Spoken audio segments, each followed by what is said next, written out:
भोजपुरी समाज जिंदाबाद हो भैया। देवरा भाईल बाटे गुंडा एंडाकोंडा पोसले बा।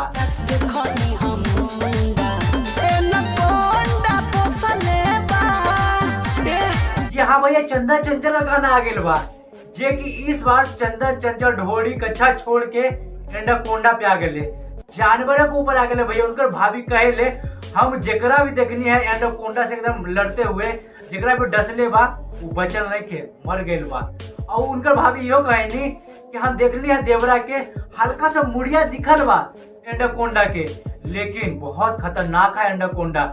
ऐसा लगा था ओकर खाए पिए ले नहीं के मिलल बा, और जेकर जेकर एंडाकोंडा एकदम छुएले बा करले बा ओकर एकदम तड़पा के रख देले बा।